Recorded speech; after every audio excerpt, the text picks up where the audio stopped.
Retired anganwadi employees federation ജില്ലാ സമ്മേളനം September 21-ന് Mahatma മന്ദിരത്തിൽ നടക്കുമെന്ന് ഭാരവാഹികൾ പത്രസമ്മേളനത്തിൽ അറിയിച്ചു. മുൻ കോർപ്പറേഷൻ മേയർ അഡ്വക്കേറ്റ് ടി.എ. മോഹനൻ ഉദ്ഘാടനം ചെയ്യും.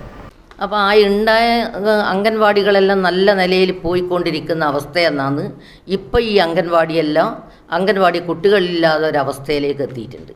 പക്ഷേ അതുപോലെ തന്നെ നമ്മളെ തിരിഞ്ഞു നോക്കാത്ത ഒരവസ്ഥയുണ്ടായിട്ടുണ്ട്. നമുക്കൊന്നും കിട്ടുന്നില്ല. ഒരു ജീവിക്കാനില്ല, ഒന്നും മരുന്ന് വാങ്ങാൻ ഇല്ല. ESI ആനുകൂല്യത്തിന് അന്നേ പറഞ്ഞതാണ്, ESI ആനുകൂല്യമില്ല, മരുന്ന് വാങ്ങാനുള്ള കഴിവില്ല. ഈ 2500 രൂപ ഉണ്ട്. എന്നാൽ നമ്മൾ വാർദ്ധക്യകാല പെൻഷന് കൂടി അപേക്ഷിക്കാമെന്ന് വിചാരിച്ച്. അപ്പം വാർദ്ധക്യകാല പെൻഷൻ അപേക്ഷിച്ച് അത് കിട്ടുമ്പോൾ ഇപ്പോൾ അത് കിട്ടുന്നില്ല.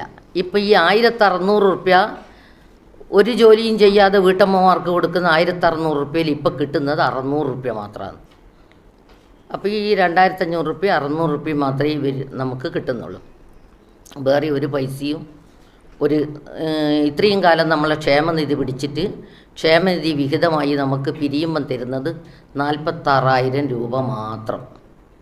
ആ 46,000 രൂപ ഇപ്പം പിരിയുന്നവർക്ക് 2022, 23, 24 പിരിയുന്നവർക്ക് 5,000, 10,000, 5,000 അങ്ങനെ വെച്ചാൽ കൊടുക്കുന്നത്.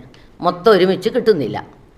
അപ്പോൾ അങ്ങനെ പെൻഷനും ഒരു മാസത്തെ കിട്ടൂ, അല്ലെങ്കിൽ പകുതി കിട്ടൂ, കൂടുതലായി കിട്ടുന്നില്ല. പ്രസിഡന്റ് പ്രസന്ന ലോഹിതാക്ഷൻ അധ്യക്ഷത വഹിക്കും. സർക്കാർ പെൻഷൻ കുടിശ്ശികയാക്കിയതിനെ തുടർന്ന് തങ്ങളുടെ സ്ഥിതി ശോചനീയമാണെന്നും ഇക്കാര്യത്തിൽ പ്രക്ഷോഭ പരിപാടികൾക്ക് സംഘടന ജില്ലാ സമ്മേളനത്തിൽ രൂപം നൽകുമെന്നും ഭാരവാഹികൾ അറിയിച്ചു. വാർത്താ സമ്മേളനത്തിൽ ജില്ലാ ഭാരവാഹികളായ N. ശോഭന, TP. പ്രസീത, പ്രസന്ന ലോഹിതാക്ഷൻ എന്നിവർ പങ്കെടുത്തു.